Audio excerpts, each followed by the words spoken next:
प्यारे बच्चों, आज हम विभिन्न जंतुओं में गति किस प्रकार होती है इसको करेंगे। और आज के इस टॉपिक में हमारा रहेगा जंतुओं की चाल में कि केंचुआ किस प्रकार चलता है, घोंगा किस प्रकार चलता है, तिलचट्टा किस प्रकार चलता है और पक्षी किस प्रकार उड़ते हैं अथवा चलते हैं। तो सबसे पहले हम कर रहे हैं केंचुआ। देखिए, केंचुआ जो है आपने चलता हुआ देखा भी होगा और यहाँ पर चित्र दिखा रखा है जो ऊपर ये केंचुए से संबंधित है, केंचुए की गति से। केंचुए के अंदर आप देखिए उसके शरीर के ऊपर छल्ले के आकार की संरचनाएं होती हैं और जब ये छल्ले के आकार की संरचनाएं हैं यही एक दूसरे सिकुड़ने और फैलती हैं, यानी ये सिकुड़ती और फैलती हैं और सिकुड़ और फैलकर ये चलने में सहायता करती हैं। केंचुए का शरीर जो है मतलब इस तरह से बना होता है जैसे आपको यहाँ पे चित्र में दिखाई भी दे रहा है, लेकिन कुछ मैं और आपको ड्रॉ भी करके दिखा देता हूँ कि केंचुए का जो शरीर है वो इस प्रकार से छल्लों से बना होता है। जैसे ये केंचुआ है, ये केंचुए का हम शरीर बना लेते हैं, ये केंचुआ, और इसका शरीर जो है ऐसे छोटे छोटे छल्लों से मिलकर बना होता है। इसके शरीर पे ऐसे छल्ले होते हैं और ये छल्ले फैलते और सिकुड़ते हैं जो इसको गति करने में सहायता करते हैं। ये छल्लों की सहायता से गति करता है।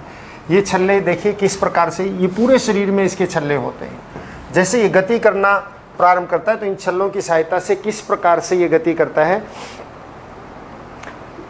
सबसे पहले मैं आपको ये भी बता देता हूं कि इसके शरीर में कोई अस्थि यानी कि हड्डियां नहीं होती हैं, ना कोई उपास्थि होती है, केवल मांसपेशियां होती हैं और इन मांसपेशियों के माध्यम से ही ये छल्ले फैलते और सिकुड़ते हैं जिससे ये गति करता है।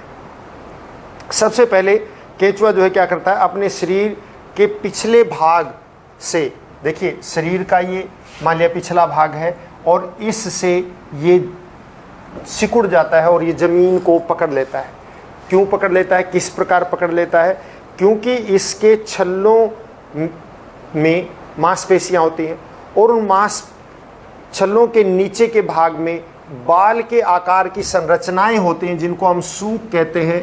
यहाँ पर बाल के आकार की संरचनाएं होती हैं छोटी छोटी छोटी, और ये ज़मीन को जकड़ लेती हैं। और ये बाल के आकार की संरचनाएं जिनको हम शूक कहते हैं, ये शूक जो है मांसपेशियों के साथ जुड़े होते हैं और ये शूक मांसपेशियों से जुड़े होते हैं, जो इसकी ये मांसपेशियां, और ये शूक जो है मांसपेशियों से क्या है आपको बताया, जुड़े होते हैं। अमीबा का शरीर में पूरे शरीर में छोटे छोटे छल्ले होते हैं जो छल्ले एक दूसरे के साथ सटाकर रहते हैं और ये छल्ले वास्तव में मांसपेशियों से जुड़े होते हैं और इनके ऊपर बाहर की तरफ बाल के आकार की छोटी छोटी आकृतियाँ होती हैं, संरचनाएं होती हैं जिनको हम शूक कहते हैं और शूक जो है मांसपेशियों से जुड़े होते हैं। ये शूक मिट्टी में पकड़ बना लेते हैं और अमीबा को आगे बढ़ने में सहायता करते हैं। किस प्रकार सहायता करते हैं हम सबसे पहले ये देखते हैं। केंचुआ जो है अपने शरीर के पिछले भाग को भूमि से जकड़े रखता है शूक के माध्यम से। पिछले भाग को, ये मान लिया इसका पिछला भाग है, ये मिट्टी से शूक, इसके सूक हैं यहाँ पे बाल के आकार की संरचनाएं, वो मिट्टी में गड़ जाती हैं और पकड़े रखता है और पिछले भाग को पकड़े रखता है और अगला भाग जो है आगे की तरफ फैल जाता है। अगला भाग आगे की तरफ फैल जाता है। जैसे हम ये कहें कि ये पिछले भाग को ऐसे छल्ले से आकार की संरचनाएं हैं इसके अंदर और ये इसके ऊपर शूक हैं, ये मिट्टी में पकड़े रखते हैं, जकड़े रखते हैं और अगला भाग जो है आगे की तरफ पतला पतला आगे की तरफ बढ़ जाता है। फिर क्या होता है, अगले भाग से ये अगले भाग को जो है से सूक, अगले भाग के जो सूक हैं वो मिट्टी को पकड़ लेते हैं। अगले भाग के सूक जो अगले भाग के हैं, मान लीजिए ये अगला भाग है इसका, और इसके सूक जो है मिट्टी को पकड़ लेते हैं और पिछला भाग को ये स्वतंत्र कर देता है और स्वतंत्र करके फिर उस भाग को इकट्ठा कर लेता है। वो भाग जैसे पिछले भाग से इसने मिट्टी को पकड़ लिया और अगले भाग को स्वतंत्र करके अगला भाग आगे की तरफ फैल जाता है ऐसे। अगला भाग आगे की तरफ, ये देखिए फैल रहा है, इसमें देखिए लंबाई बढ़ गई, अगला भाग फैल गया। अब अगला भाग फैलने के बाद अगले भाग के शूक से मिट्टी को जकड़ लेता है और पिछले भाग को स्वतंत्र कर देता है। पिछला भाग सिकुड़ के आगे आ जाता है और फिर पिछले भाग से फिर मिट्टी को पकड़ लेता है, अगला भाग आगे चला जाता है। इस प्रकार से ये आगे की ओर बढ़ता है।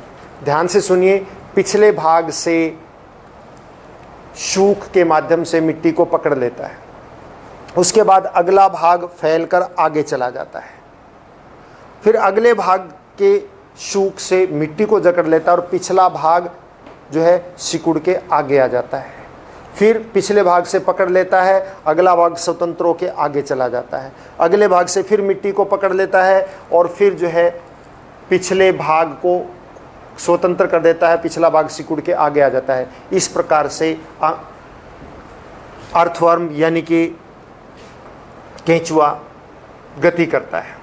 केंचुआ के शरीर में कोई अस्थि नहीं होती है, कोई उपास्थि नहीं होती है, केवल मांसपेशियां होती हैं और ये मांसपेशियों के ऊपर छल्ले के आकार की संरचनाएं होती हैं जो फैलती और सिकुड़ती हैं। इनके ऊपर शूक यानी कि बाल के आकार की संरचनाएं होती हैं जो मांसपेशियों से जुड़ी होती हैं और ये शूक मिट्टी में धंस जाती हैं और इसको जकड़े रखती हैं और आगे चलने में सहायता करती हैं। एक बात और आपको बता देता हूं कि अमीबा जो है रास्ते में आने वाली मिट्टी को खाता है और उसमें से अनपचे पदार्थों को बाहर निकाल देता है और यही अनपचे पदार्थ मिट्टी को उपजाऊ बनाते हैं जो पौधों के लिए आवश्यक पदार्थ होते हैं। इसके बाद हम बात करते हैं घोंगा की। आप देखिए घोंगा किस प्रकार गति करता है। घोंगे के अंदर आपने देखा होगा ऊपर एक कठोर संरचना होती है और ये इसका बाह्य कवच है और ये बाह्य कंकाल कह सकते हैं आप इसको। ये चलने में गति नहीं मतलब सहायता नहीं करता है, ये केवल रक्षा करता है क्योंकि पूरा घोंगा इसी में बंद रहता है। रक्षा के दृष्टि से ये इसका जो ऊपर का कवच है बहुत महत्वपूर्ण है और कोई इसके लिए आवश्यक मतलब ये कोई कार्य नहीं करता है। ये इसको घसीटता रहता है साथ में। जैसे ही कोई खतरा लगता है तो ये इस कवच के अंदर बंद हो जाता है और जब ये इसको लगता है कि कोई खतरा नहीं है तो इसमें जो है एक मोटी जो है संरचना सिर और पैर बाहर आते हैं और ये पैर नीचे से चिपक कर भूमि से चिपक कर आगे सरकते रहते हैं और घोंगा जो है गति करता रहता है। ये पाँव ही इसको जो है मांस की संरचना है और ये लहरदार गति करता रहता है, लहरा कर यूं यूं चलता रहता है और ये पाँव इसको जो है भूमि से चिपकाकर आगे इसको चलाने में सहायता करता है। इसके बाद हम बात करते हैं तिलचट्टा किस प्रकार। तिलचट्टा यानी कॉकरोच आपने घरों में देखा होगा।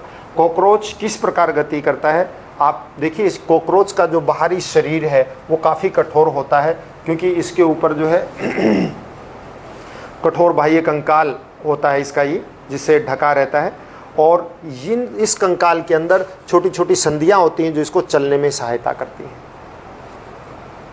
इसके दो जोड़े पंख भी होते हैं। दो जोड़े पंख मतलब 4 पंख होते हैं जो इसको उड़ने में सहायता करते हैं। तिलचट्टे की जो पैरों की मांसपेशियां बहुत ही मजबूत होती हैं जो इसको पैरों को तेज़ी से भागने में गति करते हैं। आगे की पाँव जो है वो बहुत ही नज़दीक होते हैं और संकरे जिसको हम कह सकते हैं होते हैं और पीछे के पाँव जो है वो काफ़ी चौड़े और पतले, लंबे और पतले होते हैं और इसको गति करने में सहायता करते हैं। इसके बाद पक्षियों की बात करें। पक्षी उड़ते हुए बहुत सुंदर लगते हैं, आपने देखा होगा।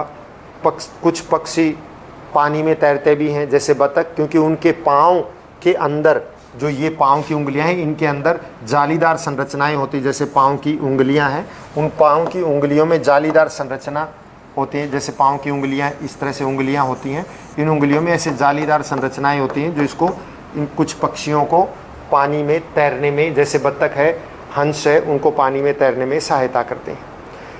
पक्षियों का शरीर जो है उड़ने के लिए अनुकूलित होता है। क्यों?